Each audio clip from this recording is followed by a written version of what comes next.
Hello guys, welcome back to my YouTube channel अपना India take.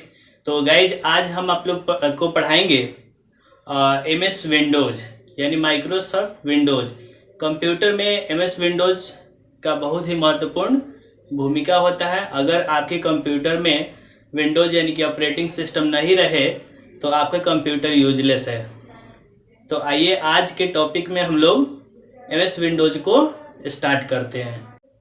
अगर यह मेरी वीडियो आपको अच्छी लगेगी तो आप मेरे चैनल को सब्सक्राइब कर लीजिएगा और अपने दोस्तों में भी आप इसे शेयर कर देंगे ताकि आने वाला हर नोटिफिकेशन आपके पास तक पहुंच सके। निरंतर हम लोग इस पे काम कर रहे हैं। कोशिश हमारी ये है कि हम आपको complete computer basic to advance सिखाएं।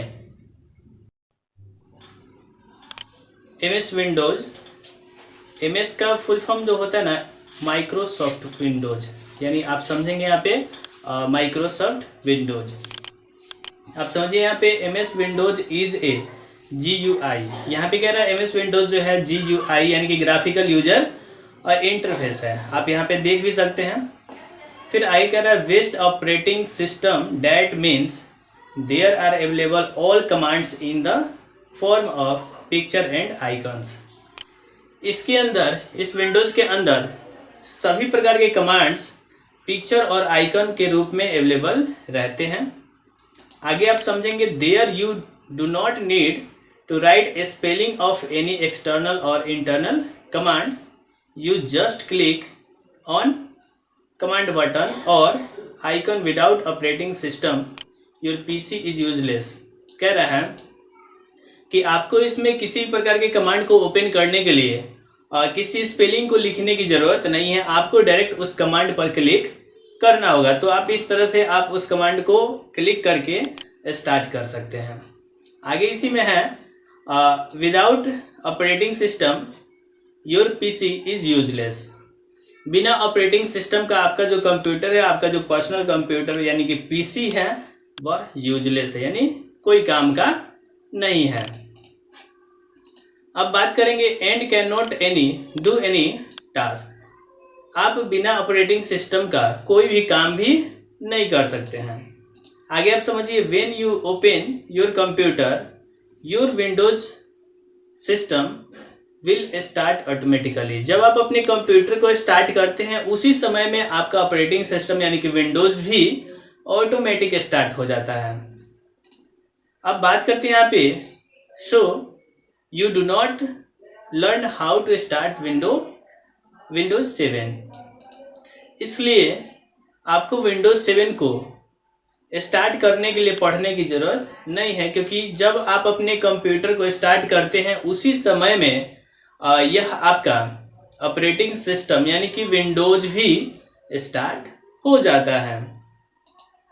अब यहाँ पे हम लोग बात करेंगे Windows 7 comes in following versions, यानी विंडोज 7 जो है कितने वर्जन में आते हैं, तो इसके बारे में हम लोग यहाँ पे बात करेंगे। आप यहाँ पे सीरियल वाइज देख सकते हैं, यहाँ पे नंबर 1 2 3 करके ऐसे लिखा हुआ है। तो यहाँ पे बात करते हैं पहला विंडोज 7 इंटरप्राइज, यानी विंडोज 7 का एक वर्जन है इंटरप्राइज नाम का। तो यह भी एक तरह का ऑपरेटिंग सिस्टम है और इसी का एक संस्करण है यानी कि वर्जन है।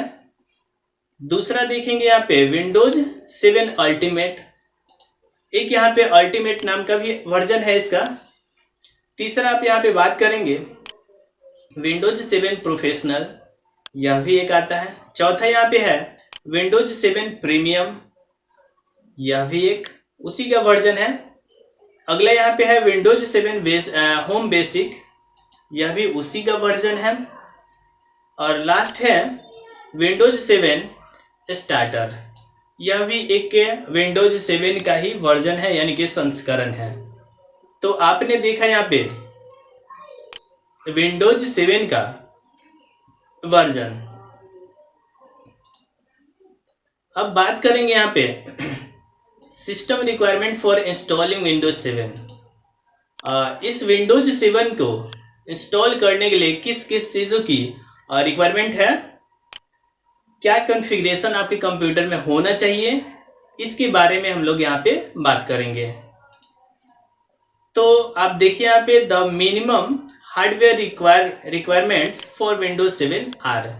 यहाँ पे ये जो क्राइटेरिया बताएंगे हम आपको, यह मिनिमम बताया जा रहा है। मैक्सिमम आप कुछ भी लगा सकते हो, आप हेवी अमाउंट में भी खरीद कर लगा सकते हो, लेकिन हम लोग यहाँ पे मिनिमम बता रहे हैं। जिसमें आप पहला देखिए आर्किटेक्चर है, और यहाँ पे 32 बिट है और यहाँ पे 64 बिट है। तो इस तरह से यहाँ पे ऑपरेटिंग सिस्टम की बात है कि पहला आपका यहाँ पे 32 बिट की और दूसरा 64 बिट। इन दोनों में कितना आपका processor, memory, graphics, hard disk किस कॉन्फ़िगरेशन में होना चाहिए, इसके बारे में हम लोग बात करेंगे। तो पहला आप यहाँ पे आर्किटेक्चर में देखेंगे प्रोसेसर आपके इस 32 बिट और 64 बिट दोनों के अंदर चाहिए। अगर प्रोसेसर नहीं रहेगा तो आपका कंप्यूटर जो है रन ही नहीं करेगा किसी भी प्रोग्राम को। तो यहाँ पे प्रोसेसर में हम बात करेंगे 1 गीगाहर्ट्ज़ AI32 प्रोसेसर्स, यानी मिनिमम आपका 32 बिट में 1 गीगाहर्ट्ज़ प्रोसेसर होना चाहिए। अगर इस कैपेसिटी में है, इस कॉन्फ़िगरेशन में आपका है, तो आपका ये ऑपरेटिंग सिस्टम 7 जो है ये इंस्टॉल होगा। और वही 64 बिट की बात करें तो इसमें भी आपका 1 गीगाहर्ट्ज़ x86 to 64 प्रोसेसर होना चाहिए। अब बात करेंगे मेमोरी यानी कि रैंडम एक्सेस मेमोरी, इसका क्या कॉन्फ़िगरेशन होना चाहिए। तो ये जो है आपका 32 बिट अगर आप इंस्टॉल करते हैं तो इसमें आपके कंप्यूटर के अंदर 1 GB मिनिमम रैम होना चाहिए। और वही आपका अगर 64 बिट की बात हो तो यहाँ पे आपका मिनिमम 2 GB रैम होना चाहिए। अगला है ग्राफिक्स कार्ड। आपकी कंप्यूटर में 32 बिट वाले में ग्राफिक्स कार्ड के लिए आप देखिए यहाँ पे direct x 9 graphics processor with WDDM driver model 0.1 ये होना चाहिए।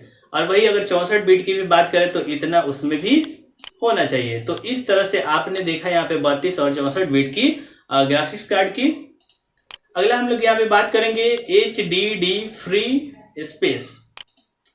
अब यहाँ पे जो आपका मेन मेमोरी होता है आपकी कंप्यूटर में, हार्ड डिस्क ड्राइव, जिसके अंदर आप डेटा को स्टोर करते हैं, ऑपरेटिंग सिस्टम को इंस्टॉल करते हैं, चाहे किसी भी प्रकार का वह आपका सॉफ्टवेयर हो उसे आप इंस्टॉल करते हैं। तो उसके लिए यहाँ पे अगर आप 32 बिट यूज कर रहे हैं तो आपका minimum 16 GB of free disc space होना चाहिए, यानी मिनिमम आपका 16 GB तक डेटा 16 GB तक स्पेस होना चाहिए। और वही अगर बात करें 64 बिट की तो आपका इसमें 64 बिट में मिनिमम 20 GB का स्पेस होना चाहिए। ये मिनिमम हम बात कर रहे हैं, मैक्सिमम आप अपने अनुसार लगा सकते हैं। अब बात करते हैं यहाँ पे ऑप्टिकल ड्राइव की। तो ऑप्टिकल ड्राइव ये जो है ऑप्शनल है, आप चाहें तो यूज करें, नहीं करें ये आपका चलेगा।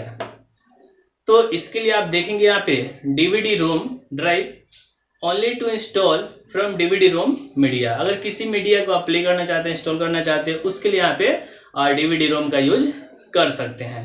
तो ये ऑप्शनल है, अगर ये आपका नहीं भी रहेगा आपके कंप्यूटर में तो भी आपका कंप्यूटर ऑपरेट होगा यानी कि चलेगा। तो आपने यहाँ देखा system requirement for installing window 7।